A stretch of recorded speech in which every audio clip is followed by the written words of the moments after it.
Hello, tu écoutes le podcast de la Mamatech. Bienvenue dans cet espace où je te partage mes expériences, mes ressources et mes réflexions autour de ma vie de femme, de maman et d'entrepreneur connectée et éveillée à la magie de l'univers. Je m'appelle Mélodie, je suis maman 2 fois et je suis entrepreneur depuis 7 ans. Je partage ma vie avec mon amoureux, le père de mes filles et mon partenaire d'affaires, Sébastien. J'ai eu envie de créer ce podcast parce que j'ai beaucoup de choses à dire, semble-t-il. Surtout parce que j'aime motiver, donner du grain à moudre et soutenir. Je crois profondément que le partage d'expériences est un véritable outil de croissance pour chaque être humain. Dans ces épisodes hebdomadaires, je vais rester fidèle à moi-même, bien sûr, sans filtre. Il y aura aussi des interviews de gens que j'aime et qui m'inspirent. Le tout dans la joie pour que tu passes un bon moment positif et inspirant. C'est le plus important. Je te souhaite une bonne écoute. Hello et bienvenue dans ce nouvel épisode. Je suis ravie de te retrouver aujourd'hui. J'ai envie d'étoffer un petit peu mon dernier épisode. L'épisode où je parlais de l'intuition au service de la maternité. C'est un épisode sur lequel j'ai la sensation que je suis partie un petit peu dans des explications et que ça manquait de concret. C'est la sensation que j'ai eue après. Donc je me suis dit, il faut que je fasse un épisode qui soit plus concret, en mode comment on se connecte à son intuition en fait. Parce que pour moi, c'est des choses qui sont super naturelles et tellement ancrées que je me pose même pas la question qu'on puisse à un moment donné se dire attends mais en fait je fais comment pour me connecter à mon intuition, ou c'est quoi mon intuition, ou comment je la distingue, ou enfin voilà. Donc ça m'a paru super clair ce week-end quand je réfléchissais à ce dont j'avais envie de parler aujourd'hui. Je me suis dit bon, je vais faire en sorte de faire un épisode où je rentre dans du concret en 30 minutes, donner vraiment une quintessence de comment je me connecte à mon intuition, par quels moyens est-ce que je peux réveiller cette intuition si elle est un petit peu assoupie, endormie, etc., si j'arrive pas à la distinguer, etc. Voilà. Je crois que c'est un exercice qui est super intéressant. Je suis en train de siroter un petit thé à la menthe et je rentre d'un rendez-vous fascinant. Je pense que je ferai un épisode sur ce rendez-vous plus tard. C'était un des rendez-vous de reprise avec ma psy. Et j'ai abordé quelque chose d'absolument incroyable et je me dis, waouh, mais il faut trop que je le partage. Donc j'étais titillée en rentrant, je me suis dit, est-ce que vraiment je parle de ça ou je parle plutôt de ça? Mais je crois que j'ai envie de le garder un petit peu pour le laisser infuser, mûrir en moi, et plus tard je ferai un épisode dessus. Mais voilà, du coup je suis portée un petit peu par cette belle énergie de ma matinée. Donc alors, sans plus attendre, c'est quoi ces astuces? Alors j'ai pas encore le titre de l'épisode, donc je sais pas si c'est des astuces, des habitudes, des moyens, bon voilà. Mais en tout cas, comment se connecter à son intuition, 10 façons de se connecter à son intuition. Peut-être que ça sera, je sais pas, je réfléchis à haute voix. En tout cas pour le numéro 1, écouter son corps. Alors, écouter son corps, ça veut dire quoi? En fait, y a quelque chose que je trouve absolument fascinant et qui, pour moi, est extrêmement intéressant et révélateur. C'est nos besoins fondamentaux. Je parle de nos besoins d'uriner, de déféquer, de boire, de manger. Ok, on rentre vif dans le sujet, là, c'est sympa chez Mélo. Écoutez, bienvenue. Non mais oui, parce qu'en fait, alors, qu'est-ce que ça veut dire en fait? Comment je vois la chose? Je sais pas vous, mais moi, par exemple, je suis quelqu'un qui ne me retient pas. Je me retiens pas, c'est-à-dire que de manière générale, j'ai envie d'aller aux toilettes, j'y vais. Voilà. J'écoute mon corps en fait. Et ça, je crois que c'est quelque chose qui est super important, mais qui n'est pas du tout acté pour tout le monde.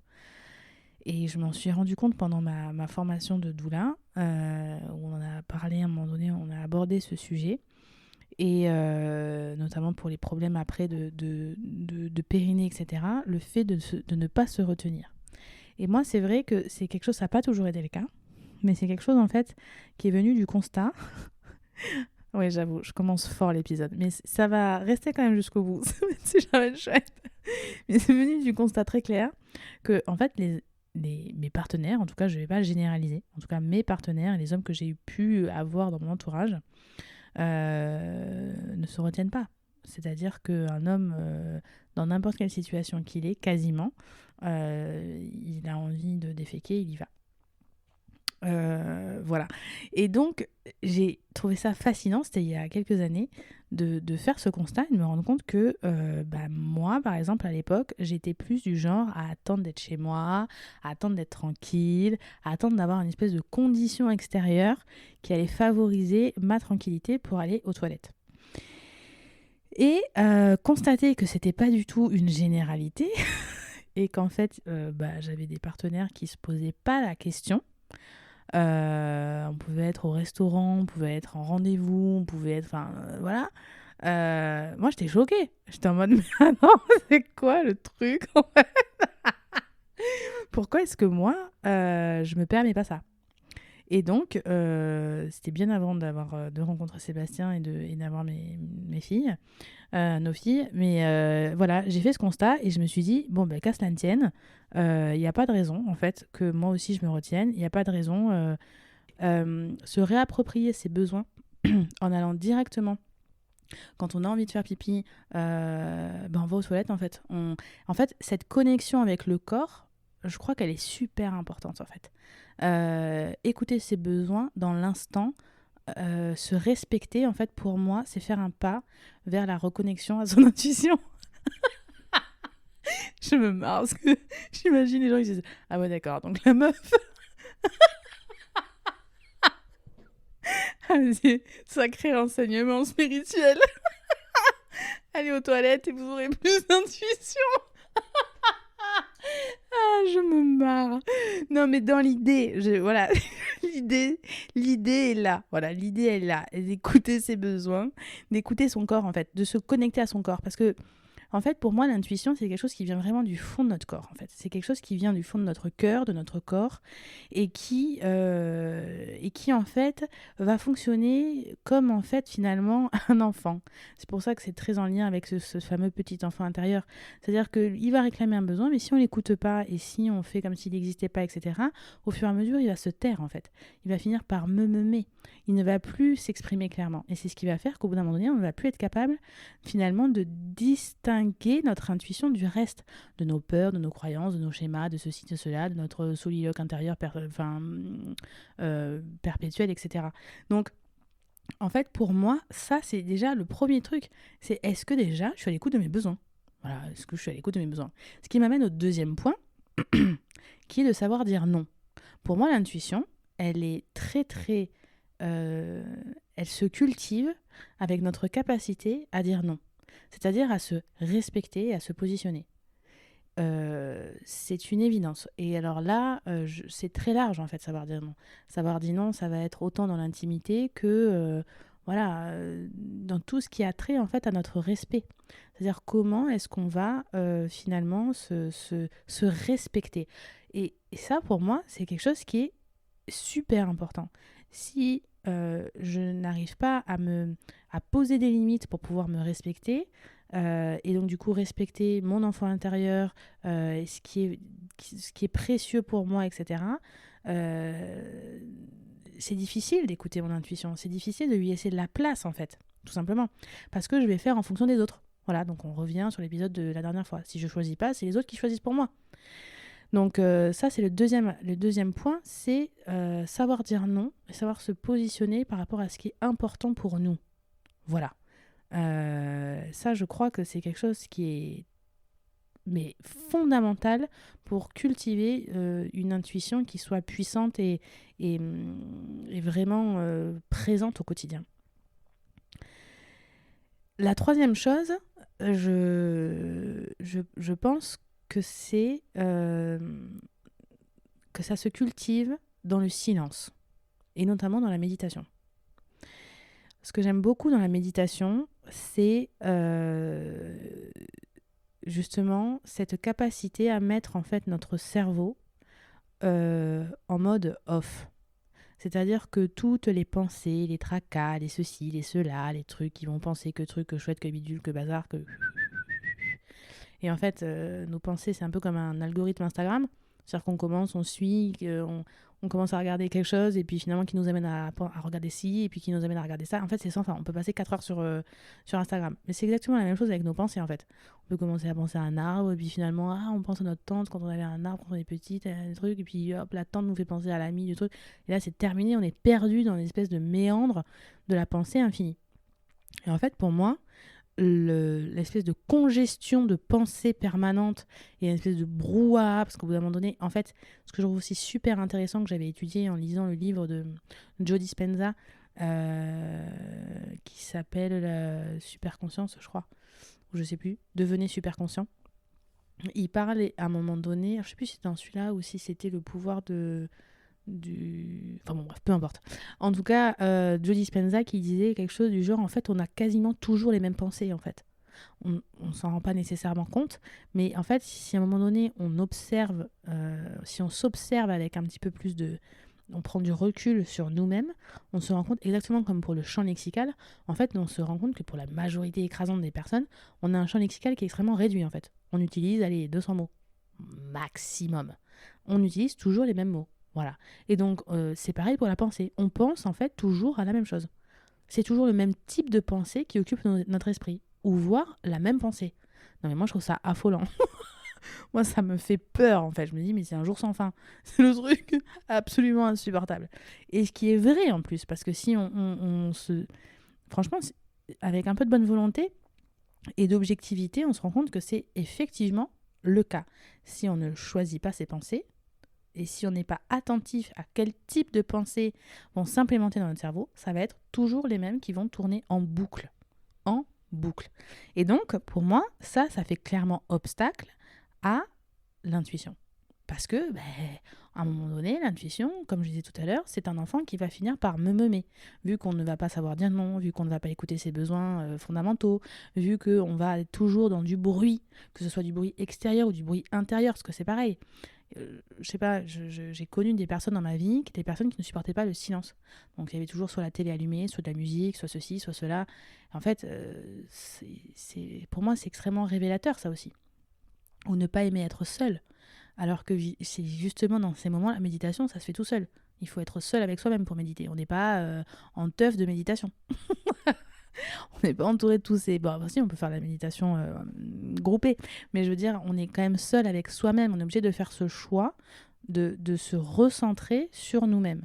Et pour moi, ça, c'est un outil absolument incroyable et extrêmement puissant pour se connecter, se reconnecter ou cultiver son intuition. C'est-à-dire cultiver des espaces de silence et des espaces où on va pouvoir mettre son esprit, en fait, en mode mute. Tout simplement.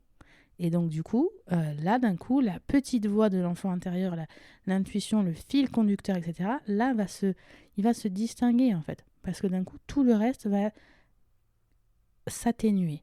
Voire pas disparaître, mais en tout cas clairement diminuer.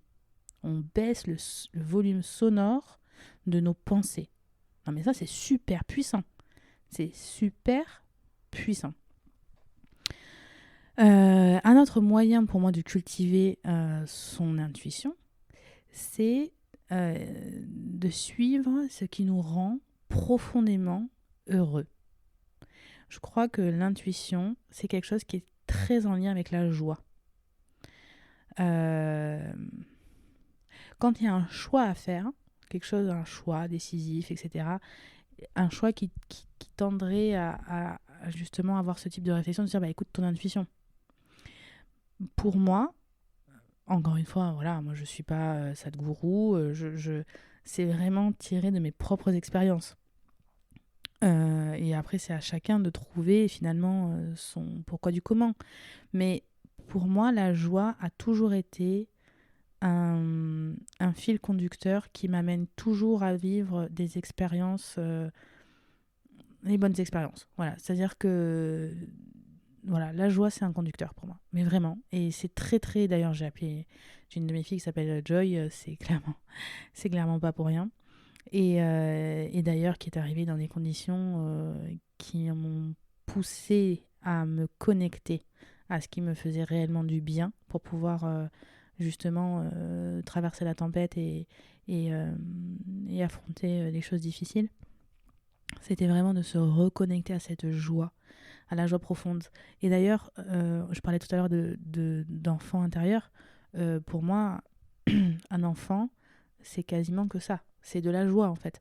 Parce que l'enfant, il est dans l'instant présent. Lui, il n'a pas toutes nos pensées parasites, etc., les choses à faire, notre quotidien, les choses à gérer, etc., les problématiques, les impondérables.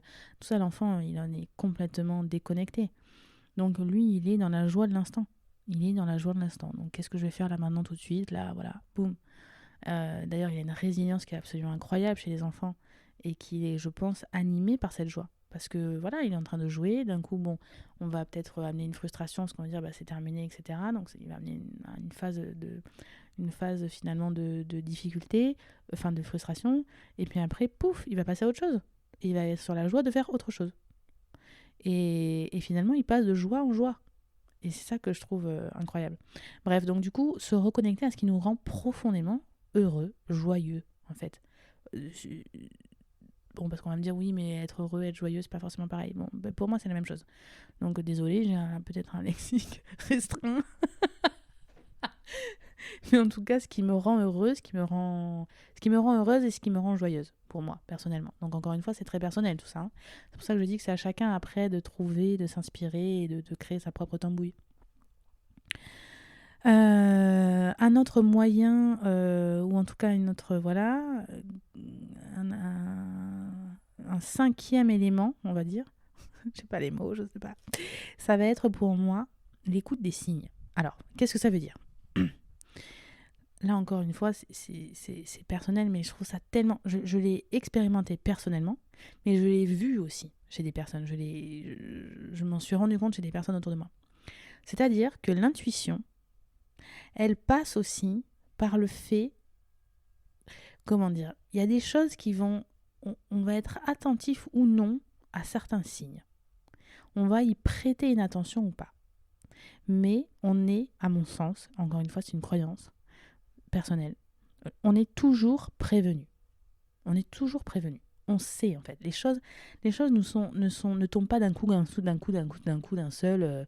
Alors évidemment, il y a des accidents de la vie, etc. Bon, mais typiquement, je vais prendre un exemple très concret. La semaine dernière, pour ceux qui me suivent sur les réseaux sociaux, ils ont vu que j'ai Joy, justement, ma fille cadette, qui s'est cassé la clavicule. Je l'avais sur le dos, j'ai déclipsé une mauvaise bretelle et elle est tombée. Elle est tombée de ma hauteur, donc, et elle est tombée sur l'épaule gauche et elle s'est fracturée la clavicule. Bon, ça a été très dur, ça l'est toujours, hein. C'est toujours compliqué, elle souffre. Là, par exemple, on a eu une nuit terrible où elle s'est réveillée 5 ou 6 fois en pleurant parce qu'elle avait très mal. Donc bon, c'est quelque chose de très douloureux pour toute la famille, notamment pour elle parce qu'elle a 2 ans et 2 mois, donc gérer une telle douleur à cet âge-là, c'est très compliqué. C'est très dur aussi pour moi parce que c'est moi qui ai fait une erreur et du coup elle est tombée. Donc voilà, je suis la cause de sa fracture. Donc ce qui est très douloureux aussi pour moi. Et typiquement, 2 jours avant cet accident, je me suis fait la réflexion. J'étais à vélo, j'avais pas mes enfants avec moi, je me déplace qu'à vélo. J'étais à vélo donc, et je me fais la réflexion de me dire, je suis super fatiguée en ce moment, parce que j'ai une vie qui est quand même, somme toute, très remplie et chargée. Quand je me couche très tard, parce que je travaille tard avec Sébastien, on travaille tard, etc., quand les enfants sont couchés. Et donc, je sens que j'ai moins de réflexes. J'ai des réflexes qui sont différents ou j'ai pas les bons. Je me fais cette réflexion le lundi après-midi. Joy, je l'ai fait tomber mercredi matin. Pour moi, ça, c'est un signe. Ça fait partie de l'avertissement. Voilà. Et donc, en fait, alors il y a des gens qui vont me dire, non, mais n'importe quoi, c'est débile. Pour moi, ça l'est pas.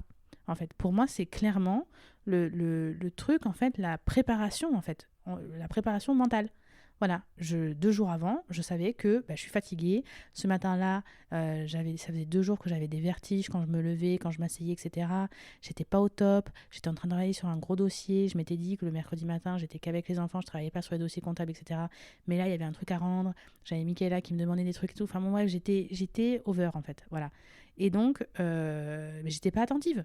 Et en fait, j'aurais pas dû faire tout ça ce matin-là, etc. J'aurais dû respecter mes engagements, qui sont que le mercredi, je ne travaille pas. Je suis seulement et simplement avec mes enfants à faire de la cuisine, la pâtisserie, le pain, etc., les repas, à jouer, à faire de l'art, etc. Mais je ne suis pas en train de travailler. Et donc, du coup, j'étais distraite, en fait. Et qu'on soit clair, Mickaëla va faire 6 ans en juin. Ça fait donc 6 ans que j'utilise le Manduka. Je n'ai jamais fait cette erreur. Jamais. Mickaëla n'est jamais tombée du Manduka. Joy n'était jamais tombé du Manduka. Enfin voilà, d'ailleurs c'est la première fois qu'on est aux urgences. Enfin bon, bref. Donc voilà. Donc c'est pour dire, pour moi, ça c'est un investissement. Et en fait, quand on regarde un petit peu autour de soi, parce que bon là, prenez l'exemple d'un accident qui arrive et où on pourrait dire, ah mais on n'est pas prévenu pour les accidents. Bon typiquement là, si. Pour plein de choses dans la vie, des coups de Trafalgar, de n'importe quoi qui puisse arriver, il y a des espèces de trucs avant-coureurs, des sensations. Ça peut être une sensation, ça peut être un message répété, ça peut être quelque chose qui nous bloque la route, typiquement. Moi, par exemple, ça m'est arrivé, on doit aller à un rendez-vous, on a un week-end qui est prévu ou je ne sais quoi, et en fait, il y a tout qui fait qu'on ne peut pas y aller. Et personnellement, ça fait des années que j'applique ça, où je me dis 3 choses qui sont... Alors après, peut-être qu'on peut appeler ça la superstition, mais pour moi, c'est vraiment être à l'écoute, en fait. Je veux dire, quand il y a tout qui fait que ça nous complique la vie pour y aller, que c'est pas fluide, en fait. Mais moi, je n'y vais pas, en fait. Je n'y vais pas. Je me dis, là, je vais pas tenter le diable. Je tente pas. C'est-à-dire que là, ça ne se fait pas, c'est compliqué. Alors là, il y a la petite qui fait sa sieste au mauvais moment, elle est crevée, elle est machin, on peut pas la réveiller. Si on la réveille, c'est compliqué. Alors on la réveille, mais c'est quand même relou. La voiture, il n'y a plus d'essence, il n'y a plus de 3 ou je sais pas quoi, il n'y a plus de batterie ou je sais pas quoi. Finalement, on arrive, le périph', le truc du périph', il est bouché, il y a un accident. Enfin non, mais là, ok, on n'y va pas. Franchement, je suis prête à pas prendre l'avion. Je suis prête à ne pas prendre l'avion. Et d'ailleurs, j'avais lu un truc sur les attentats du 11 septembre, où il y avait des gens qui avaient eu des trucs comme ça, complètement incroyables. En fait, ils ont perdu leur passeport, il y a eu la queue, ils n'ont pas pu récupérer ceci, cela. Boum, ils ont raté l'avion du 11 septembre. Mais pour moi, c'est... Enfin, je veux dire... Et en fait, je me dis, il y a toujours des trucs avant. Et d'ailleurs, si je regarde les épreuves de ma vie, si je suis tout à fait honnête, et que, bon, j'ai une excellente mémoire, ça fait partie des choses aussi, bon, voilà, j'ai une excellente mémoire, donc je me souviens. Il y a beaucoup de mes grosses épreuves où je peux certifier que j'ai été prévenue. Alors, j'ai été prévenue, ça sous-entend par qui ? En fait, par mon inconscient. Mon inconscient qui sait. Et mon inconscient, pour moi, il est relié à mon intuition. Et en fait, c'est l'intuition qui va dire tu devrais prendre le bus plutôt que de marcher, de rentrer tard le soir. Tu devrais oser demander de l'aide. Demande de l'aide, demande-lui si ceci. La personne te dit ça, et en fait, cette phrase, elle résonne dans ta tête, et tu te dis, mais attends, mais pourquoi il m'a dit ça, ou pourquoi elle m'a dit ça ? Et donc, du coup, mais demande l'explication. Parce qu'en fait, au même titre que... Enfin, ça ne ment pas, en fait. L'intuition ne ment pas. Et le truc, c'est que il y a des fois des moments où on va douter, et moi, la première, ça m'est arrivé, de douter de mes intuitions, de me dire, attends, est-ce que là, je suis pas un peu parano ? Ou est-ce que là, finalement, c'est vraiment ça ? Est-ce que c'est plutôt... Mais ce que je peux dire... Alors après, l'idée, c'est pas de faire la politique de la peur, hein, mais ce que je peux dire, c'est que les fois où je n'ai pas écouté mon intuition, le coup, il a été 2 fois plus dur. Mais franchement, les fois où j'ai douté de mon intuition, les fois où j'ai pas été à l'écoute de des signes, etc., le revers de la médaille, il a été super costaud. Donc ça, pour moi, ça fait partie des petites choses qui sont, je crois, vraiment importantes pour cultiver une intuition. C'est être à l'écoute des choses répétitives ou des signes ou des actes manqués. Parce que des fois, c'est des actes manqués. Ça vient de nous, ça vient pas forcément de l'extérieur. C'est ça qui est fou. C'est que ça vient de nous. C'est ça qui est incroyable. C'est nous qui allons perdre les clés. C'est nous qui allons poser le passeport n'importe où. C'est nous qui allons avoir cette pensée de se dire « Ah, mais en fait, en ce moment, je suis distraite. » C'est nous qui allons prendre la route à droite et pas à gauche. Tu vois ce que je veux dire? C'est ça qui est dingue, c'est que c'est pas forcément extérieur, ça vient de nous. Et pour moi, dans ce cas-là, c'est vraiment le truc de, à un moment donné, pouf, il y a l'intuition qui prend le volant, qui prend les commandes, qui nous fait faire quelque chose, ou qui nous fait penser quelque chose, ou qui nous fait dire quelque chose, les fameux lapsus révélateurs, ou qui nous fait, tu vois. Et si on n'est pas à l'écoute de ça, et ben parfois c'est trop tard. Et du coup, ça peut faire mal. Donc voilà, ça je trouve que c'est quelque chose qui est quand même... Enfin en tout cas moi dans ma vie, dans mon expérience perso, maintenant je suis super attentive. Mais vraiment. Et d'ailleurs Sébastien aussi, parce que Sébastien c'est pareil. Au début il prenait ça un peu en mode oui bon, voilà, hein. Et puis 7 ans de vie commune. Maintenant il est en mode ah oui alors très bien, donc du coup les signes c'était quoi là? Et il est en mode... Parce qu'il a bien compris, il a vu les nombreuses fois où en fait, voilà, c'est ce que je disais, c'était, il faisait aussi l'expérience. Donc voilà. Donc 5, être à l'écoute des signes. Une autre manière de cultiver son intuition, c'est l'art. Alors ça, c'est quelque chose que je trouve absolument puissant. C'est effectivement prendre un moment. Alors, on n'est pas tous des Van Gogh, on est d'accord, on n'est pas tous des Van Gogh. Bon, l'art, en fait, c'est pas forcément quelque chose de beau, en fait. C'est juste de prendre du temps. Moi, ça m'arrive souvent avec mes enfants de le faire. Je dirais au moins une fois par semaine. De dessiner, en fait. De dessiner, de peindre, de faire des bricolages, des trucs. En fait, ça, je trouve ça, encore une fois, très en lien avec notre enfant intérieur, en fait. Se reconnecter à cette créativité, à ce truc sans jugement, de dire, je vais dessiner, tu vois, je vais peindre avec mes enfants, et je suis pas dans le jugement à dire, ah là là, c'est un bel arbre ou pas un bel arbre, ou ceci ou cela, ou j'en sais rien. C'est juste, je dessine. Alors, soit je vais dessiner une forme, enfin voilà, un arbre, un bouquet, ce qu'on veut, ou alors de faire quelque chose de complètement abstrait, en fait, mais qui va permettre à notre inconscient de se purger, en fait, par la voie de l'art. Ça, pour moi, c'est quelque chose... c'est un très beau vecteur d'intuition, de se connecter à l'art, mais vraiment. Et justement de se détacher de ce jugement de c'est beau, c'est pas beau, ce truc... parce que ça n'a pas de sens, en fait. C'est plus le côté où je pose mon cerveau, justement je me mets en état, en fait, mon cerveau est en mute quand je suis en train de faire un dessin, une peinture, ou quand je suis en train de bricoler avec mes enfants. Ça peut être le tricot, ça peut... Voilà, bon, le tricot c'est pas de l'art, mais c'est de se mettre dans un état où en fait on va faire quelque chose avec ses mains, de créatif, j'allais dire de joli pour soi. Oui, parce qu'en fait, finalement... si on n'est pas dans un système de comparaison avec un grand artiste ou je ne sais quoi, en fait, on peut se pencher sur notre dessin et le trouver beau. D'ailleurs, je sais pas si tu as des enfants, si tu fais du dessin, de la peinture avec nos enfants, etc. Mais moi, je trouve ça fascinant parce qu'à chaque fois qu'on fait un dessin, qu'on fait de l'art avec les filles, elles sont toujours émerveillées par ce que je fais.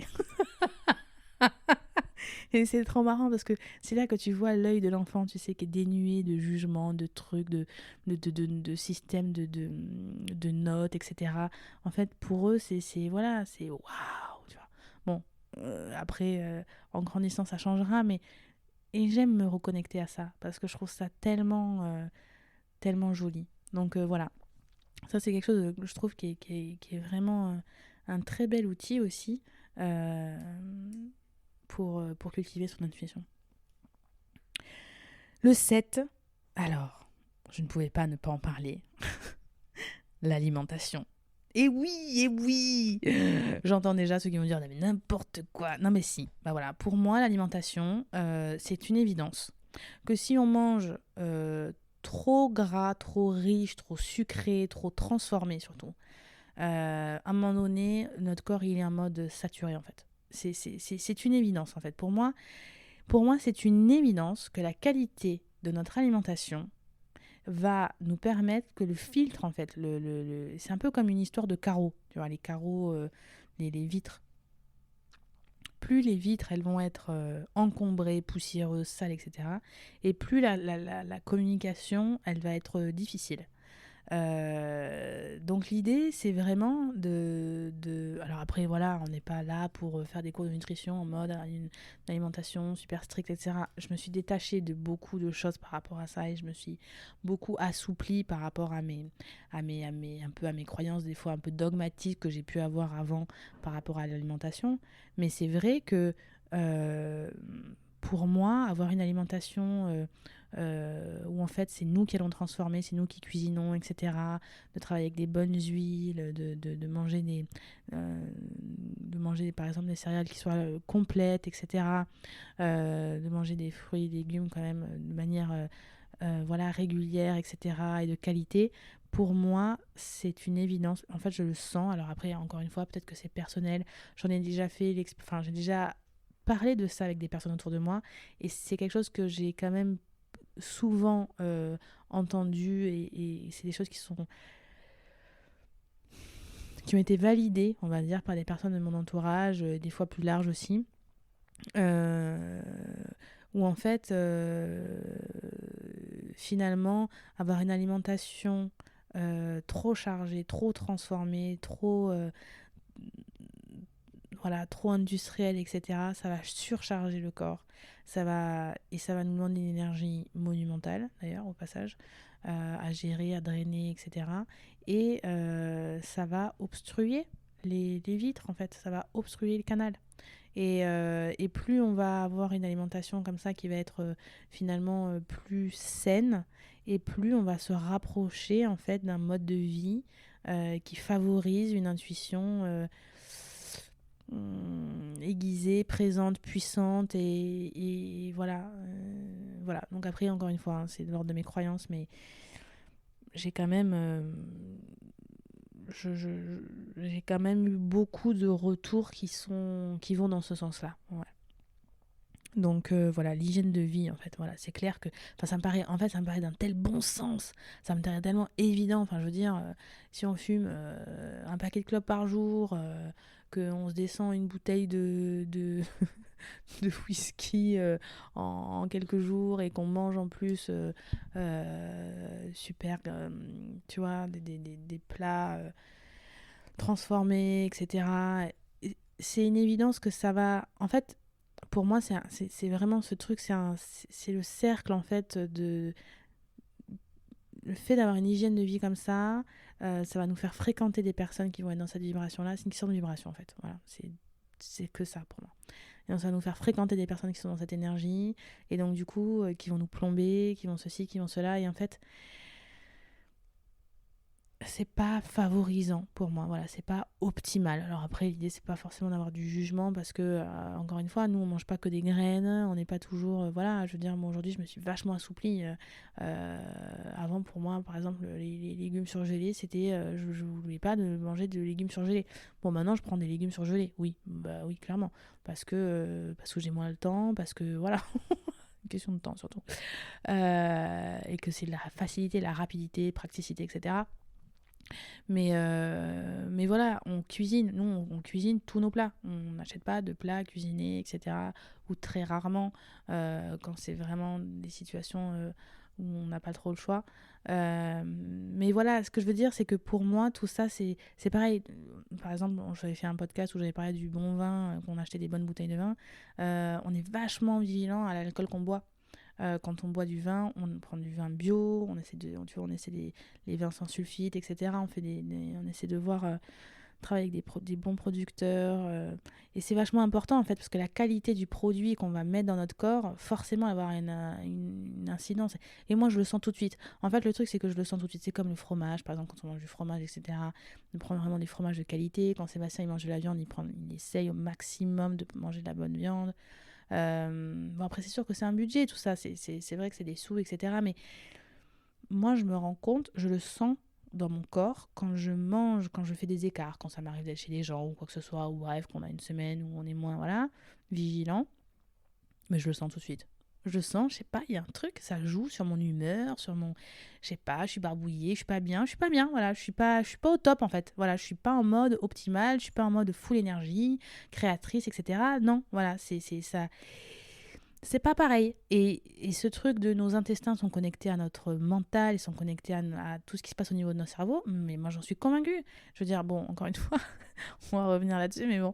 Je veux dire, moi quand je suis constipée en termes voilà, au niveau intestinal, je suis constipée aussi en termes de pensée. Je suis obstruée, je suis pas bien.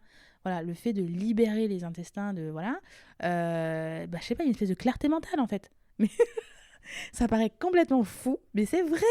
Mais c'est vrai. La clarté mentale, elle est clairement en lien. Et donc, qui dit clarté mentale dit justement, mon intuition a la place de s'exprimer. Parce qu'en fait, c'est pas le bordel, c'est pas le brouhaha, c'est pas. Voilà. C'est donc l'intuition, elle peut se manifester. Parce qu'en fait, elle a de l'espace. Et donc, du coup, c'est très, très en lien avec l'hygiène de vie. C'est une évidence pour moi. Voilà, c'est une évidence. Donc, c'est pour ça que je l'ai mis en point numéro 7. En point numéro 8, alors, ça, c'est un point qui est un peu... Bon, on a dépassé les 30 minutes, désolé, voilà. C'est un point pour moi qui est vachement important aussi. C'est en fait cette capacité à faire un travail sur soi. Voilà. Alors, le travail sur soi, ça veut dire quoi ? Le travail sur soi, bon, on fera un épisode aussi là-dessus, je pense. Le travail sur soi, pour moi, ça veut dire être capable de prendre du recul sur nous, sur notre passé, sur notre famille, de faire des liens, des connexions, tu vois, de vraiment, en fait, comment dire, faire ce travail d'aller chercher au fond de nous les causes, de détricoter, de ceci, de cela. Ça, pour moi, c'est vraiment aussi un booster d'intuition, un booster de... Parce qu'en fait, au lieu de juste vivre voilà notre vie sans et de répéter les schémas et de continuer à si tu veux à nourrir les trucs de notre famille, etc., les schémas répétitifs, etc., le fait de faire ce travail sur soi, le fait aussi de travailler sur les leçons de notre passé, qu'est-ce que notre passé nous a apporté. En fait, moi je trouve ça absolument fascinant de constater à quel point, quand on ne fait pas ce travail, on peut retomber facilement dans les mêmes erreurs du passé. Mais moi, la première. Bon, déjà, je trouve ça fascinant quand je le vois chez les autres, mais moi la première. Moi, la première, je refous les pieds dedans. Mais c'est incroyable. Et c'est pour ça que pour moi, c'est un truc qui est vachement important d'être capable de prendre du recul par rapport à moi, par rapport à ma famille, par rapport à ce qu'on m'a légué, par rapport à ce qu'on m'a transmis, à mes habitudes, à ceci, à cela. Et ce travail de détricotage et ce travail d'aller au fond des choses et de comprendre moi mes erreurs, qu'est-ce qui s'est passé, qu'est-ce que j'ai fait, comment est-ce que j'aurais pu faire différemment, pourquoi, sans être dans une notion de se flageller, c'est pas ça l'idée. C'est juste de comprendre le schéma en fait. Qu'est-ce qui s'est joué dans mon esprit à ce moment-là, qu'est-ce qui s'est joué pour l'autre, pour moi, etc. Et tu vois, d'être en mode clic, clac, un peu comme un Rubik's Cube en fait, tu vois. Tu tournes le facette pour comprendre le truc. Et en fait, pour moi, ça, c'est clairement un booster d'intuition. Parce que du coup, je démêle, je suis pas avec mon gros paquet de nœuds, parce que du coup, c'est ça en fait. Je démêle mon histoire, je démêle mes incompréhensions, mes schémas, mes blocages, mes croyances limitantes, etc. Et en faisant du tri dans tout ce bazar là, de nœuds, etc., de pelotes de laine, etc., je permets à mon intuition de faire le chemin vers moi et de m'apporter des réponses. Tu vois ce que je veux dire ? Et de comprendre, de dire, ah bah tu vois, là par exemple, j'avais ressenti que cette personne n'était pas fiable. Je lui ai quand même fait confiance. Résultat des courses, voilà ce qui s'est passé. Donc tu vois, aussi, en détricotant, je gagne confiance en mes ressentis. Je gagne confiance en ce que j'avais pressenti mais que je n'ai pas écouté. Et ça, on est tous en capacité de le faire. On est tous en capacité de se dire, attends, mais cette personne qui m'a fait du mal, ou cette situation qui était compliquée, ou ce boulot, ce patron, ce truc, je sais pas quoi, cet ami, ou ma mère, ou mon père, cette personne qui m'a fait ça et ça, ou mon ex. En fait, ce mec, il m'a fait ci, il m'a fait ça, il m'a parlé comme ci, il m'a parlé comme ça. Mais en fait, j'avais bien avant ça, j'avais eu des intuitions par rapport à ci, j'avais pensé ça, on m'avait dit ça, telle personne et telle personne m'avait dit ça, mais j'ai pas écouté, j'ai pas truc, j'ai pas machin. Ou alors tu vois, là je me suis comportée comme ça, en fait c'était la bonne chose à faire parce que je ne savais pas que quelques temps après il se passerait ça et que du coup, non mais ça parle à tout le monde, on a tous vécu ça. Et donc en fait pour moi c'est ça, ce détricotage en fait, ce travail sur soi, il est pour moi fondamental pour pouvoir d'une part regagner confiance en son intuition et puis pour comprendre et démêler les trucs inconscients, les schémas, si tu veux, qui sont invisibles, en fait, tant qu'on ne les voit pas. Tant qu'on ne les voit pas, ils continuent à exister, à prospérer. Donc voilà, ça, pour moi, c'est le 8e point qui est super important. Le 9e point, et non des moindres, le 9e point, c'est le contact avec la nature. Alors oui, ça on ne me l'enlèvera pas. Pour moi, être en contact avec la nature, c'est se connecter à son intuition, c'est d'une évidence, mais c'est limpide pour moi. C'est la clarté même. Il n'y a rien de plus intuitif pour moi que la nature. Et d'ailleurs, moi je suis en manque de nature, clairement, parce que je n'arrive pas encore dans ma vie à créer assez d'espace où je peux justement aller m'y recueillir. Mais la nature, elle rassemble tellement de points super importants. Le silence déjà, le silence. On parlait d'hygiène de vie tout à l'heure, enfin je veux dire, se promener dans la nature, écouter les oiseaux, être juste en connexion avec l'environnement. Pour moi, en termes d'hygiène de vie, enfin, je veux dire, on est clairement au top. Donc, pour moi, oui, quand il y a une décision à prendre qui est difficile, quand il y a des questionnements sur quelle est voilà, notre situation, notre chemin, etc., une bonne balade en forêt, en montagne, où tu veux, enfin, c'est radical. En général, c'est radical. Déjà parce que marcher, on avait parlé dans un épisode où je parlais du couple, la marche, c'est super bon pour stimuler le cerveau gauche, cerveau droit. Donc ça, c'est très très bon. Quand il y a une situation où on est bloqué, on ne sait pas bien tourner en rond dans un appartement, ça sert à rien, il vaut mieux sortir. Et il y a quelque chose je pense, dans la connexion à la nature qui est extrêmement puissant et révélateur pour pouvoir permettre à notre intuition d'émerger de notre brouhaha mental et de notre pollution ambiante, voilà, de la ville, du béton, etc. Enfin, voilà, ça pour moi, se reconnecter à son intuition, ça peut et ça se fait évidemment par le biais de la nature, de se recueillir dans la nature. C'est une évidence. Et puis, le 10e point, je ne pouvais pas ne pas en parler. Pour moi, se connecter et cultiver son intuition, ça se fait aussi par honorer notre puissance intérieure et notre puissance féminine, notamment par le biais de nos menstruations.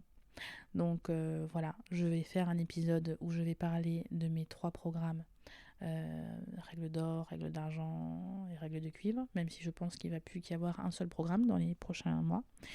Mais en tout cas, je ferai un épisode pour bien expliquer en fait ce que j'ai voulu apporter et transmettre par ces programmes-là. Mais oui, pour moi, je suis convaincue que établir une connexion avec ce sang menstruel, c'est une très très belle façon et une façon très puissante de vraiment retisser un lien et renouer avec son intuition, voilà, tout simplement. Parce qu'on va se connecter à sa puissance en fait. Pour moi, l'intuition, elle est c'est puissant. C'est d'une grande puissance parce que c'est notre guidance en fait. C'est notre guidance et pour moi notre guidance elle est clairement en lien avec notre puissance. Parce que notre puissance elle sait. Elle sait où on va, elle sait qui on est, elle sait ce qu'on vaut, elle sait pourquoi, elle sait tout en fait. Elle est dans une voilà, elle a une vision à 360 en fait.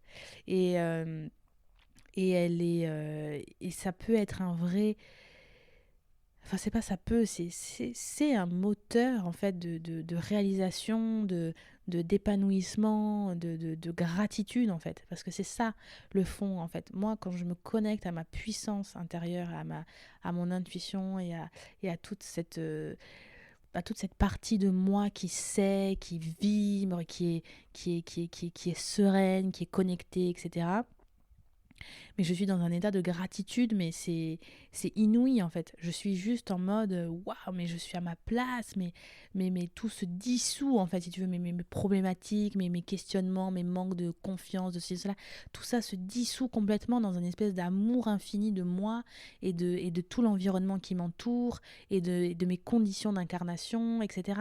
Même si oui, on est dans une situation actuellement qui est compliquée, il y a plein de mauvaises nouvelles, on est dans une société qui se dégrade, etc. Mais c'est ça qui est encore plus beau et c'est ce que j'ai essayé de partager il n'y a pas très longtemps sur les réseaux, c'est d'avoir cette connexion en fait, en fait de rentrer dans cet état de gratitude et de connexion à soi-même pour moi dans une situation qui est justement conflictuelle, difficile, etc., sociale, c'est d'autant plus important en fait. Parce que, et ce sera aussi je pense un épisode, c'est Pour moi, plus je suis dans un état de créatitude et plus je suis créatrice de changement. Pour moi, mais aussi pour les autres, en fait. Et ça, je trouve ça vraiment, vraiment, vraiment puissant. Et donc, si je suis finalement en connexion avec cette intuition, avec cette guidance intérieure, cette puissance féminine, etc., qui finalement, quand je lui donne la place, prend le dessus et embrasse toutes mes problématiques, toutes mes peurs, tous mes doutes, etc., c'est la plénitude en fait. Là, c'est d'un coup, c'est illimité en fait. D'un coup, c'est l'écran radar en fait, il devient immense en fait, aussi vaste que l'univers. Et voilà. Et un des moyens vraiment merveilleux que j'ai trouvé, c'est pour ça que je l'ai mis en 10e point, c'est vraiment la connexion à mon sang sacré. La connexion à mon utérus, à mon sang sacré, à toute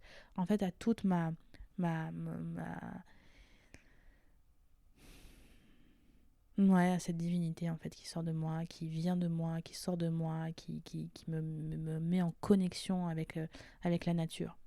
Donc voilà, j'en dirai pas plus parce que sinon je vais dévier sur, sur l'épisode de la semaine prochaine. Mais voilà ce que je ressens. Et voilà ce que j'avais très envie de partager avec toi aujourd'hui. 10 moyens de cultiver son intuition. Et je te souhaite vraiment de réussir, alors soit à trouver tes propres moyens, parce que finalement là c'est 10 moyens selon moi, selon Mélo, mais je te souhaite de trouver les tiens. Et je te souhaite, parce que je pense que c'est vraiment une bénédiction, être en lien avec son intuition et se connecter à son intuition.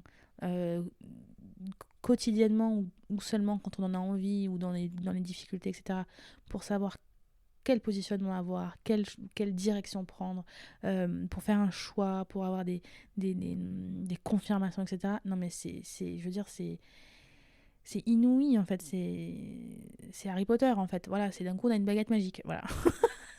Voilà, mais vraiment, mais je le pense sincèrement, parce que je me remémore des moments de ma vie où j'ai été en connexion avec mon intuition et où littéralement ça m'a permis de devenir celle que je suis aujourd'hui. Mais enfin, je veux dire, c'est incroyable en fait, c'est incroyable. Où j'ai écouté cette voix en fait, j'ai écouté cette petite voix, je lui ai fait confiance. Et je pense aussi à toutes les fois où je l'ai pas fait,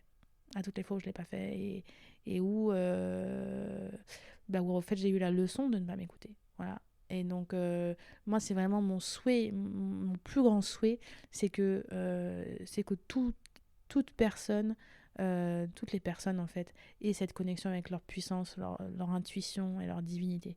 Je pense que si on était tous connectés réellement à notre corps, à notre intuition, à notre puissance, à notre divinité, etc., on vivrait quand même dans un monde bien différent. J'en suis convaincue. En tout cas, je te souhaite une très belle fin de journée et je te retrouve la semaine prochaine pour un nouvel épisode. Merci. Merci du fond du cœur d'être là. Si tu veux me donner un petit coup de pouce, n'hésite pas à laisser un commentaire et à partager cet épisode autour de toi. Enfin, si tu veux découvrir mon univers, rendez-vous sur mes réseaux sociaux où tu pourras me retrouver sur mes pages Instagram, Facebook et TikTok sous le nom de Mélodie Sefiera. Pour découvrir mes programmes et mes autres ressources, rendez-vous sur mon site lamamatech.podia.com. À bientôt!